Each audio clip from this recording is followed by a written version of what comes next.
السلام علیکم ورحمۃ اللہ. میں ہوں شمس تبریز قاسمی اور آپ دیکھ رہے ہیں ملت ٹائمز. پاکستان اس وقت دنیا میں موضوع بحث ہے کیونکہ پاکستان کی موجودہ سرکار ایک طرح سے گرنے والی ہے. کہا جا رہا ہے کہ عمران خان بھی پاکستان کے دیگر وزیر اعظم کی طرح 5 سال کی مدت پوری نہیں کر پائیں گے. پاکستان کی 70 سال کی تاریخ ہے کہ وہاں آج تک کوئی بھی وزیر اعظم 5 سال کی مدت کو پوری نہیں کر سکا ہے. لوگ کہہ رہے تھے کہ شاید عمران خان 5 سال کی مدت پوری کر لے، لیکن 1.5 سال باقی ہے اور اب ان کے خلاف بھی عدم اعتماد کی تحریک چل رہی ہے اور 2 دن میں فیصلہ ہو جائے گا کہ وزیر اعظم رہ پائیں گے یا نہیں رہ پائیں گے. پچھلے دنوں نواز شریف کے تعلق سے بھی لوگ سوچ رہے تھے کہ شاید تیسری مرتبہ مدت پوری کر لے، لیکن آخر میں وہ بھی نہیں کر سکے تھے. ہمارے ساتھ پاکستان سے 2 معروف جرنلسٹ موجود ہیں. ان سے جانیں گے کہ اس وقت پاکستان میں کیا ہو رہا ہے، کیوں پاکستان میں جمہوریت مضبوط اب تک نہیں ہو سکی ہے، کس کی سازش ہے عمران خان کے خلاف، یا کسی بھی وزیر اعظم کو کیوں مدت پوری نہیں کرنے جاتا ہے. ہم تعارف کراتے ہیں. ہمارے ساتھ جویریہ صدیق صاحبہ موجود ہیں. آپ نئی دنیا کے لیے کالم لکھتی ہیں، ٹی آر ٹی کا جو ایک ریڈیو پروگرام ہے اس کے لیے بھی پروگرام کرتی ہیں، ٹویٹر پر بہت ایکٹیو ہیں. اس کے علاوہ ہمارے ساتھ فیض اللہ خان صاحب موجود ہیں. آپ بھی آر وائی نیوز چینل کے ساتھ وابستہ ہیں اور مشہور مصنف ہیں. آپ دونوں مہمانوں کا ملت ٹائمز میں خوش آمدید، خیر مقدم ہے. جویریہ صاحبہ آپ سے شروعات کرتے ہیں. پاکستان میں ایسا کیوں ہوتا ہے آج کے وزیر اعظم کو 5 سال کی مدت پوری نہیں کرنے دی جاتی ہے؟ اچھا، یہ بڑا گمبھیر جواب ہے. یہ تو میرے پیدا ہونے سے پہلے جو ہے وہ ہو رہا ہے اس ملک میں، اور میرا خیال میں ابھی آگے بھی چلتا رہے گا. لیکن اس بار ہم تھوڑے سے اس طرح سے پر امید ہیں کہ ہمیں یہ لگتا ہے کہ یہ والے جو ہمارے وزیر اعظم ہیں یہ اپنی مدت جو ہے وہ پوری کر جائیں گے، کیونکہ he is a very powerful P M rather than other جو ہم گزرے ہیں اس سے پہلے. دوسری چیز یہ کہ ان کے ساتھ ایک بہت بڑا جو ہے وہ ووٹ بینک بھی جو ہے وہ موجود ہے. عوام کی بڑی تعداد ان کو پسند کرتی ہے. ایک کرشماتی ان کی جو ہے وہ شخصیت ہے، تو ان کا وہ جو ایک فین کلب ہے نا وہ بہت زیادہ ہے. تو جس طرح سے آج ابھی آدھے گھنٹے پہلے اور 1 گھنٹہ پہلے پاکستان میں حالات چینج ہوئے ہیں نا، تو وہ میں آپ کو بتاتی چلوں کہ پنجاب حکومت میں وزیر اعلیٰ چینج ہو گئے، ٹھیک ہے، اور ایم کیو ایم کے ساتھ ان کے معاملات طے پا گئے. اب جو رہ دے کر منحرف ارکان رہ گئے ہیں وہ بھی جو ہے کسی طریقے سے جو ہے وہ ساز باز کر کے آ جائیں گے. یہ بڑا ایک کاروبار چلتا ہے ہمارے ملک میں، ہارس ٹریڈنگ جس کو کہا جاتا ہے. لوٹا پھریسی بڑی ہوتی ہے کہ لوگ اپنی وفاداریاں تبدیل کر رہے ہوتے ہیں اور پارٹیاں تبدیل کر جاتے ہیں. تو اس ٹائم پہ بڑا پیسے کمانے کا جو ہے وہ ٹائم چل رہا ہے، تو یہی ہو رہا ہے. لیکن جس طریقے سے کل ہم نے اسٹرینتھ دیکھی ہے نا، میں اسلام آباد میں رہتی ہوں اور میں نے بہت سے جلسے دھرنے کور بھی کیے ہیں اپنی رپورٹنگ کے دور میں. تو یہ ان میں سے ایک بڑا جلسہ تھا، بہت رش تھا، کافی لوگ موٹر وے پہ آ رہے تھے. جو راستہ جو ہے یہاں سے نکلتا ہے G11 سے ہوتا ہوا، F11 سے ہوتا ہوا پریڈ گراؤنڈ تک جاتا ہے، مطلب حد نظر گاڑیاں تھیں، بہت رش تھا. اور کم از کم پنڈال میں بھی 1-1.5 لاکھ لوگ تھے. میں 10 لاکھ 7 لاکھ کا فگر نہیں دوں گی. پارٹی کے لوگ تھے یا عوام بھی تھے اس میں؟ عوام بھی تھے، کیونکہ اکثر ایسے لوگ میری فیس بک اور میرے واٹس ایپ پہ ایسے لوگ جاتے ہیں ان کے جلسوں میں جو کہ عام طور پر پولیٹیکل نہیں ہے، جن کی کوئی وہ نہیں ہوتی، مطلب سائلنٹ ووٹر نہیں ہوتا، سائلنٹ سپورٹر. خواتین کی بہت بڑی تعداد جاتی ہے، بچوں کی بہت بڑی تعداد جاتی ہے، بزرگوں کی بہت بڑی تعداد جاتی ہے، ان کے خصوصی لوگوں کی بھی جو ہے وہ بڑی تعداد جاتی ہے. پارٹی کے لوگ تو جاتے ہی جاتے ہیں، لیکن عام شہری نہیں جاتے ہیں. جی فیض اللہ خان صاحب، پاکستان میں سب کچھ ٹھیک ٹھاک چل رہا تھا، اچانک یہ تبدیلی کیسے آئی کہ عمران خان کے خلاف عدم اعتماد کی تحریک پیش کی جا رہی ہے؟ ان کے جو ممبران پارلیمنٹ ہیں انہوں نے اپنا جو سپورٹ تھا وہ واپس لے لیا. بہت شکریہ شمس صاحب. دیکھیے، کوششیں تو بہت پہلے سے جاری تھیں. اپوزیشن جماعتیں، خاص کر جمعیت علماء اسلام جس کے سربراہ مولانا فضل الرحمان ہیں، انہوں نے تو اس الیکشن کے نتائج کو ہی ماننے سے انکار کر دیا تھا. اور وہ جب سے گورنمنٹ بنی ہے اس کے بعد سے ہی انہوں نے اس کے خلاف جلسے، جلوس، ملین مارچ، اور پھر انہوں نے اسلام آباد میں دھرنا بھی دیا تھا اور 15-16 دن وہ بیٹھے رہے. تو مولانا فضل الرحمان تو اپوزیشن کی ایک بڑی پارٹی ہے، وہ تو پہلے دن سے نکلے ہوئے تھے. اچھا، مسلم لیگ نون جس کی سربراہی میاں محمد نواز شریف کر رہے ہیں، ان کی صاحبزادی مریم نواز شریف نے بھی اسی طرح کے حکومت کے خلاف ریلیاں نکالی، جلسے جلوس کی. لیکن اس میں جو سب سے ایک دلچسپ ایلیمنٹ ہے وہ پاکستان پیپلز پارٹی کا ہے. دیکھیے، پیپلز پارٹی اپوزیشن اتحاد میں شامل تھی بھی اور نہیں بھی تھی. یعنی اپوزیشن کہتی تھی ہم لانگ مارچ کریں گے، پیپلز پارٹی کہتی تھی نہیں، لانگ مارچ نہیں کریں گے، پارلیمنٹ میں اس کا حل نکالیں گے. تو ہوتے ہوتے معاملات یہاں تک پہنچے کہ جو پی ڈی ایم ہے اپوزیشن کا الائنس ہے جس کے سربراہ مولانا فضل الرحمان ہے، انہوں نے پیپلز پارٹی کو شو کاز دے کر اس کو نکال دیا اپوزیشن کی جماعتوں سے۔ اس کے بعد حالیہ کچھ عرصے میں یک ایسی تبدیلی آئی، پیپلز پارٹی جس کو عرصہ گزر گیا حکومتوں کے خلاف نکلے ہوئے، آخری بار پیپلز پارٹی کی حکومت جو تھی بے نظیر بھٹو صاحبہ جب اس کی سربراہ تھی، تب انہوں نے 96 میں میاں محمد نواز شریف کی حکومت کے خلاف تحریک نجات ایک موومنٹ چلائی تھی، ٹرین مارچ ہوا تھا کراچی سے اسلام آباد تک۔ اس کے بعد ایک جنرل مشرف کے خلاف تحریک جو بکلا کی تحریک تھی، اس میں تو سب سیاسی جماعتیں شامل تھیں، لیکن وہ تحریک نجات کو چھوڑ کر ہم اگر دیکھیں تو پیپلز پارٹی صرف سندھ میں اپنی گورنمنٹ چلاتی رہی ہے اور اس کو بیانات سے بڑھ کر وہ کچھ نہیں کہتے۔ لیکن یہاں ایک حیرت انگیز تبدیلی آئی کہ کچھ مہینہ ڈیڑھ دو پہلے اچانک سے پیپلز پارٹی متحرک ہوتی ہے اور وہ اعلان کرتے ہیں کہ ہم لانگ مارچ نکالیں گے، اور بلاول بھٹو زرداری نے اس کی سربراہی کی اور کراچی سے اسلام آباد تک گئے، اور پھر دیکھتے ہی دیکھتے زرداری صاحب جو پاکستان کے سابق پریزیڈنٹ بھی رہ چکے ہیں، انہوں نے تمام اپوزیشن جماعتیں جنہوں نے ان کو اپنے اتحاد سے نکالا تھا وہ دوبارہ سب ایک ہو گئے، گلے شکوے دور ہوئے اور اس کے بعد کام شروع ہوا۔ اچھا، اس میں ایک انٹرسٹنگ پہلو اپوزیشن کی جانب سے یہ الزام لگایا جاتا رہا ہے کہ وزیر اعظم عمران خان کی حکومت، ان کی حکومت، یہ بھی میں آپ کو بتا دوں کہ ہمارے پارلیمان میں 172 ارکان ایک سادہ اکثریت ہوتی ہے، تو عمران خان کے پاس 178 کے ایک آدھ اس سے زیادہ ہوں گے، یعنی ان کی جو عددی اکثریت تھی وہ کوئی بہت زیادہ نہیں تھی، 6-8 ممبران پہ گورنمنٹ کھڑی ہوئی تھی۔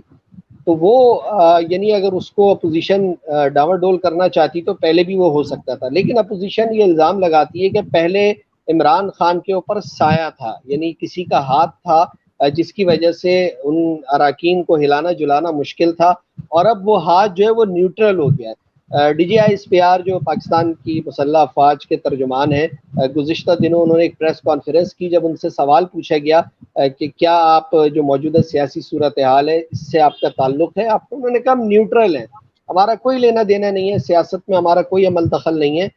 تو اپوزیشن کی جماعتیں پہلے یہ الزام لگاتی تھی کہ ہم جب گورنمنٹ کو گرانے کے لیے کچھ کرتے تھے تو ہمارے لوگوں کے پاس فون کالز آ جاتی تھی اور ان کو روکا جاتا تھا، اب جو ہے ہمارے لوگوں کے پاس کوئی کال نہیں آ رہی ہے، اس کا مطلب ہے وہ نیوٹرل ہیں، تو اب ہمیں آسانی ہے، ہم کھل کر کھیلیں گے۔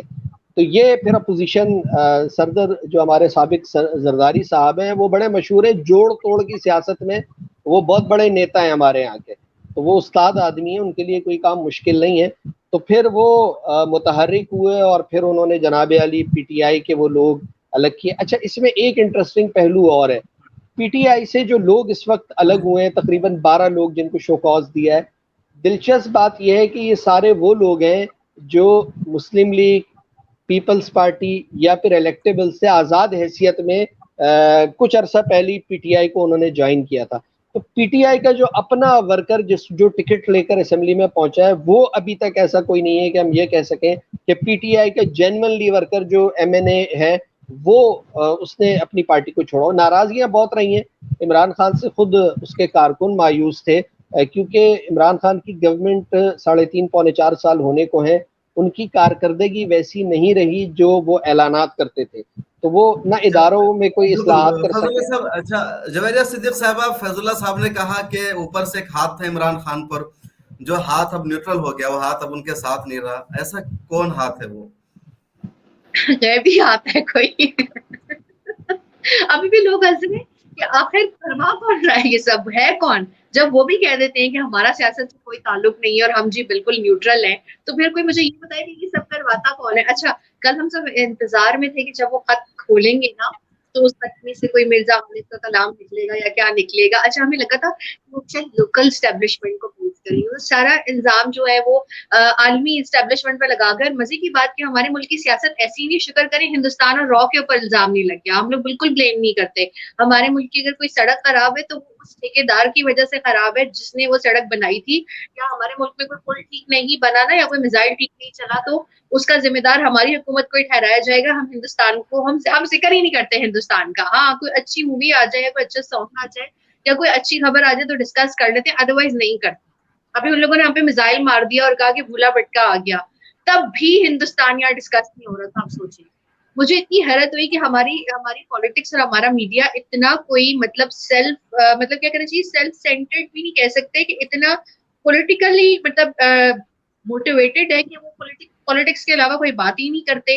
اچھا، اب ہمیشہ یہ کہا جاتا ہے کہ یہاں پہ غیبی ہاتھ ہے، ٹھیک ہے، جو اسٹیبلشمنٹ ہے وہ ہاتھ رکھتی ہے تو یہ ہو جاتا ہے، لیکن خیر ایسے بھی نہیں ہے. مینڈیٹ ملتا ہے، عوام جو ہے وہ ووٹ دیتی ہے. یہاں پر جتنے بڑے شہر ہیں، خاص طور پہ اگر آپ پنجاب کی بات کریں یا اسلام آباد کی، تو یہاں اس طرح ریگنگ نہیں ہو سکتی. شاید چھوٹے شہروں دیہاتوں میں یا سندھ یا اندرون پنجاب میں شاید ہو جاتی ہو، لیکن بڑے شہروں میں اب یہ کرنا ناممکنات میں سے ہے، کیونکہ ہر بندے کے ہاتھ موبائل ہے، انٹرنیٹ ہے، تو ایسا کرنا ممکن نہیں ہوتا.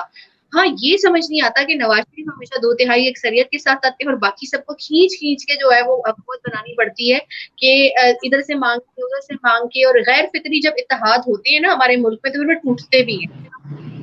لیکن فوج اتنی مداخلت کیوں کرتی ہے؟ ہر سرکار میں فوج کی کہیں نہ کہیں مداخلت ہوتی ہے، اور ایک ریئلٹی ہے پاکستان کے تعلق سے. میرے خیال میں لگاتار یہ تیسری بار ہو رہا ہے جب کوئی سرکار بنی ہے تو فوج نے کوئی بغاوت نہیں کی ہے، یا کوئی فوجی سربراہ جو ہے وہ اقتدار میں نہیں آیا ہے. لیکن فوج اب دوسرے راستے سے اقتدار میں ہے. فوج چاہ رہی کہ جو وزیر اعظم ہے ہمارا وہ شو پیس بن کر کے رہے. شاید مجھے لگتا ہے کہ عمران خان صاحب بھی فوج کے خلاف جا رہے تھے، تبھی فوج کی طرف سے سب معاملہ ہوا ہے. شوپیس نہیں بن سکتے، کیونکہ عمران خان نے اتنا اہم نوٹس، مطلب DGISI اس ملک میں بہت اہم شخصیت ہے، ٹھیک ہے. اور جتنا آپ کو پتا ہے انڈیا بھی ISI سے کتنی ایک عقیدت رکھتا ہے، ہر چیز کا الزام ISI پہ آتا تھا. انہوں نے وہ نوٹیفیکیشن دن روک کے رکھا تھا. آپ سوچیں تو بڑے شہزادے بندے ہیں یہ، اور کہیں نہ کہیں لاڈلے بھی ہیں. تو آف کورس مجھے ایسا نہیں لگتا کہ وہ جو ایشو تھا یہ اس کی وجہ سے ہوا ہے، کیونکہ جنرل فیض نے تو پشاور جانا ہی جانا تھا. اگر انہوں نے آرمی چیف بننا ہے آگے چل کے، وہ اس دوڑ میں جاتے ہیں، تو ان کو جو ہے کور کمانڈر بننا ضروری ہے، کور کو ہیڈ کرنا ضروری ہے ان کو، ٹھیک ہے. اچھا جی، اب جو نئے والے صاحب آئے ہیں، آدھے لوگوں کو تو ان کا نام بھی یاد نہیں ہوگا، کیونکہ وہ بہت چپ سے ہیں، وہ کسی چیز میں مداخلت. جنرل فیض بڑے متحرک تھے، اور ان کے اوپر جو ہے کافی جو ہے وہ اس چیز کے ذریعے آ جاتے تھے کہ ان کے اوپر مطلب اپوزیشن انگلی اٹھا دیتی تھی کہ وہ مداخلت کر رہے ہیں، وہ سیاست کر رہے ہیں، وہ یہ کر رہے ہیں. لیکن ہم نے دیکھا ہے کہ جب سے وہ پشاور گئے تو وہ بھی کافی لو پروفائل ہو گئے، کیونکہ ان کا زیادہ جو کام ہے وہ پاکستان افغانستان والا ہو گیا ہے، ٹھیک ہے. اب ڈمی وزیر اعظم آپ نہیں کہہ سکتے عمران خان کو، کبھی بھی نہیں، کیونکہ وہ بڑے ووکل ہیں. ان کو باجوہ نے یہ کہا کہ مولانا فضل الرحمان کو ڈیزل مت بولو، تو انہوں نے یہ بات جلسے میں کہہ دی، ٹھیک ہے. اور وہ کہتے فضل الرحمان سستا ہو گیا ہے، کل یہ کہہ رہے تھے، ٹھیک ہے. یعنی کہ ڈیزل کی پرائس کو وہ، انہوں نے ڈیزل نہیں بولا، فضل الرحمان بول دیا. تو چپ ہونے والے تو وہ ہیں نہیں، نہ ہار ماننے والے ہیں. مجھے ایسا لگتا ہے کیونکہ وہ اتنے لاڈلے رہے ہیں نا، تو شاید وہ زیادہ اسپوائل اور پیمپر ہو گئے ہیں. اور دوسری چیز یہ کہ کل اتنے زیادہ لوگ، اب مجھے نہیں پتا کہ اللہ خان کراچی سے کیا فگر دیکھ رہے ہیں، لیکن میں آنکھوں سے دیکھ کے یہ کہہ سکتی ہوں کہ شاید 1,00,000 یا 1.5 لوگ تھے. 7 لاکھ 10 لاکھ میں لوگ نہیں کہوں گی. ہمارے انڈیا میں تو یہ ہے کہ ابھی چناؤ ہوا ہمارے اتر پردیش کا، تو جن کی ریلیوں میں سب سے زیادہ بھیڑ ہوتی تھی انہی کی ہار ہوئی ہے. فیض اللہ صاحب، یہ جو کرائسس ہے آپ کے ہاں ابھی، آپ کو کیا لگتا ہے عمران خان رہ پائیں گے وزیر اعظم، یا ان کی بھی چھٹی ہوگی جیسے پچھلے دنوں کئی سارے وزیر اعظم کی ہوئی ہے؟ دیکھیں یہ تو $1 ملین کا سوال ہے. یہ تو بڑے بڑے اینکر، تجزیہ نگاروں، کسی کے پاس اس کا جواب نہیں ہے کہ خان صاحب رہیں گے یا خان صاحب چلے جائیں گے. لیکن جو اب تک بظاہر لگتا ہے اس میں خان صاحب کمزور پوزیشن پہ لگتے ہیں، وہ کہ ان کے جو اتحادی ہیں متحدہ قومی موومنٹ اور قاف لیگ، اس کے ساتھ ایڈجسٹمنٹ ہو گئی. لیکن بلوچستان سے ان کے اتحادی جو ہیں وہ ان کو چھوڑ کے چلے گئے، پھر پارٹی کے کچھ اراکین بھی ادھر گئے. اصل میں معاملے کا دوسرا پہلو ہے. دیکھیے حکومت چاہے عمران خان کی ہو، نواز شریف کی ہو، یا آصف علی زرداری کی ہو، پاکستان جیسے ملک میں جہاں جمہوری نظام مضبوط نہیں ہوا ہے، وہاں حکومتوں کو اور وزرائے اعظم کو اپنی مدت پوری کرنی چاہیے، چاہے ان میں کام کرنے کے حوالے سے صلاحیتوں کا فقدان ہی کیوں نہ ہو، کیونکہ سسٹم کو کامیابی سے چلنے دینے کے لیے یہ بہت زیادہ ضروری ہے.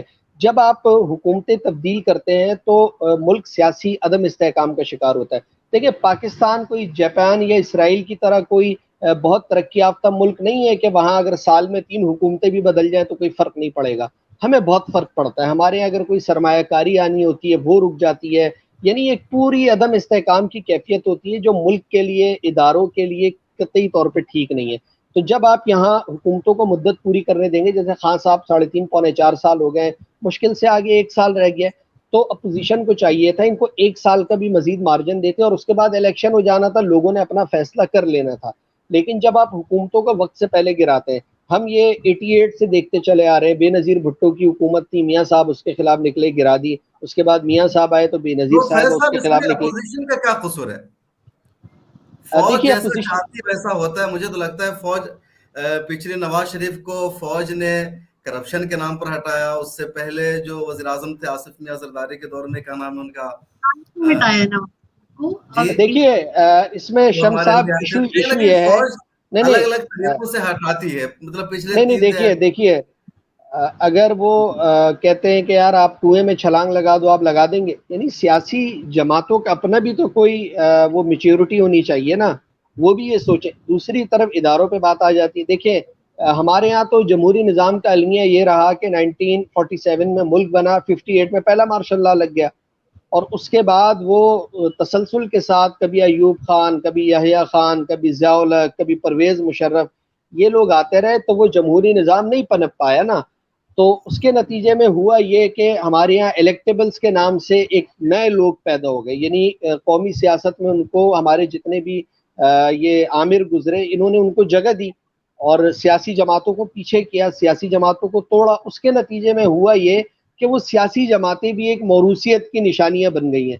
یعنی میاں نواز شریف کی پارٹی میں شریف فیملی کا ہی بندہ لیڈ کر سکتا ہے, پیپلز پارٹی میں بھٹو خاندان کے لوگ ہی آ سکتے ہیں, عمران خان کی پارٹی میں ابھی تک عمران خان ہے, اور صرف پاکستان میں لے دے کر ایک جماعت اسلامی کی مثال رہتی ہے کہ اس کی لیڈرشپ چینج ہوتی رہی ہے.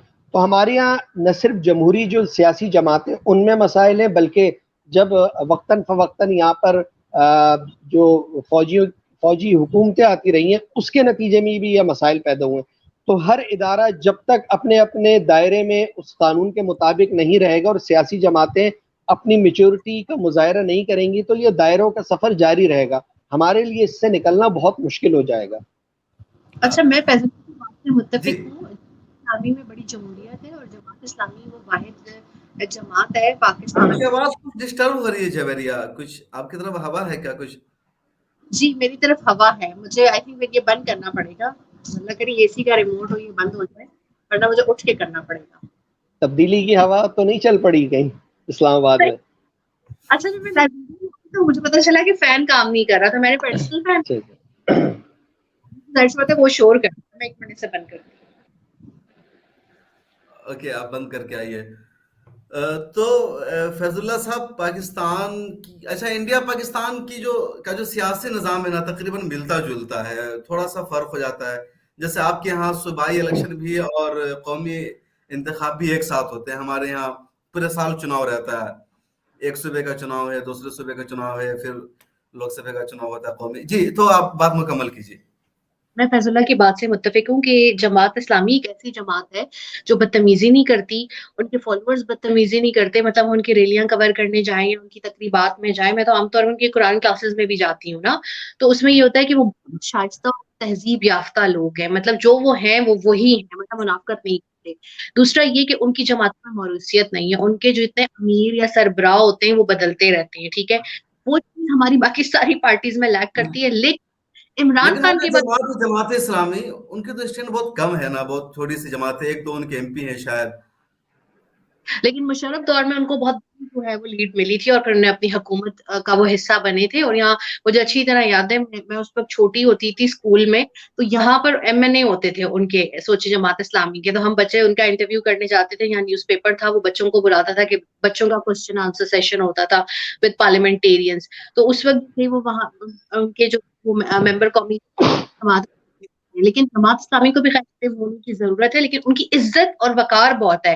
مطلب قربانی کی کھال ان کو دینی ہے, درس میں ان کے پاس جانا ہے, تبلیغ میں ان کی وہ چیزیں اٹینڈ کرنی ہے. بٹ آئی ڈونٹ نو کہ اس طرح سے ان کا ووٹ بینک اتنا کم کیوں ہو گیا, حالانکہ وہ اس طرح کے ریجڈ ٹائپ بھی نہیں ہے جس طرح BJP مطلب پرچار کرتی ہے نا مختلف چیزوں کا, فورس کرنے کی کوشش. جماعت اسلامی ہم پہ مذہب کو فورس کرنے کی کوشش نہیں کرتی. ابھی آج جتنی آپ مطلب فیض اللہ کو پتا ہے کہ آج مذہب کو فورس کرنے کی کوشش نہیں کرتے انڈیا میں. مطلب بی جے پی نے ایک مسلمان کو MLA بنایا. جماعت اسلامی کی مثال پاکستان کی کسی پولیٹیکل پارٹی سے دے سکتے ہیں. مان لیتے ہیں, لیکن ابھی جو 3 گھنٹے میں جتنی ڈیولپمنٹ ہوئی ہے نا کہ میں عام طور پہ کام کرتے ہوئے ٹی وی نہیں دیکھ رہی ہوتی, میں ٹویٹر فیڈ پہ دیکھ رہی ہوتی ہوں یا میں ویب سائٹ سے دیکھ رہی ہوتی ہوں. اچھا میں مولانا فضل الرحمان کی جو پارٹی ہے, کیا نام ان کا, جمعیت علماء اسلام, وہ پارٹی کیسی ہے وہاں؟ پہلے فیض اپنا دے دیں پھر میں دیتی ہوں, میری کوئی اچھی رائے نہیں.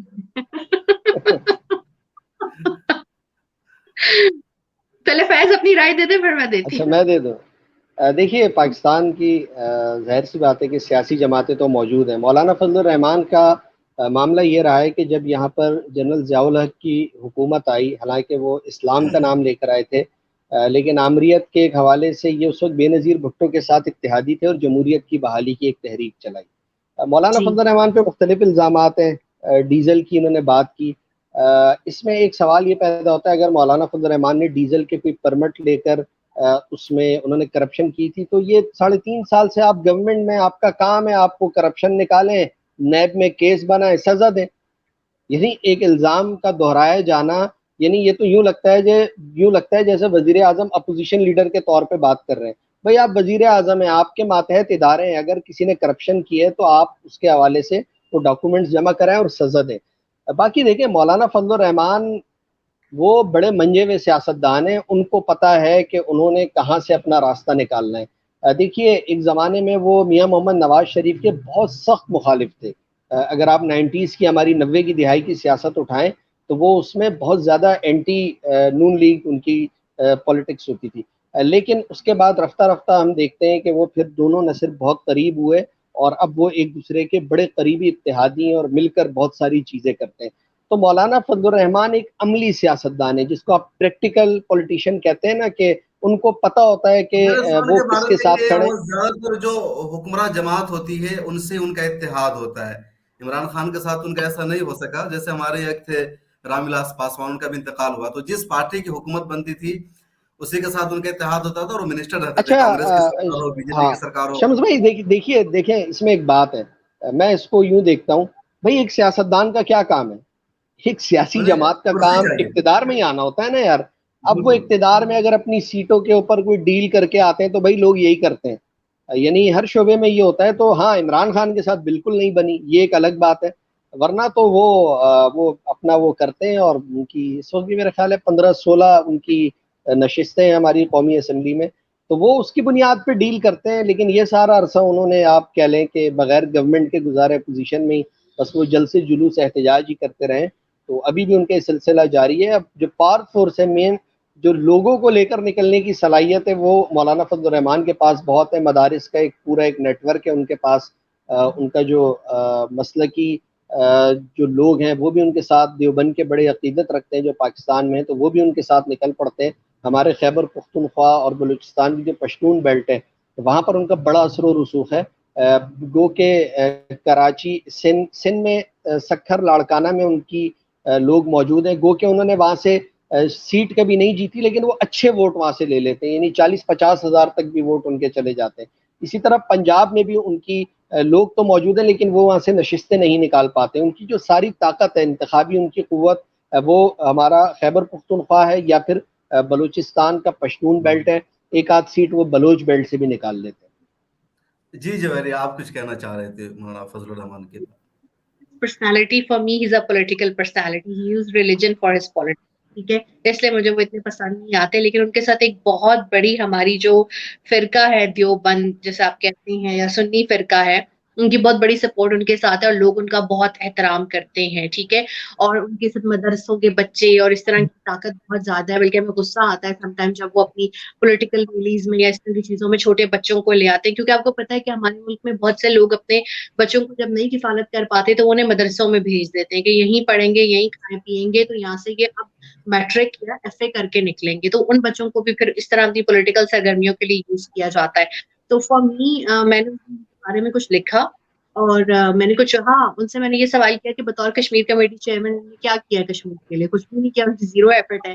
تو ان کے کارکنان نے جو مجھے گالی گلوچ سے نوازا ہے, میں نے کہا اللہ, میں نے کہا ڈی پی او میں تم لوگوں نے اسلامی چیزیں لگائی ہوئی اور اپنی زبان چیک کرو. اور میں نے بہت زیادہ لوگوں کو بلاک کیا, لیکن فار می از اپرچونٹی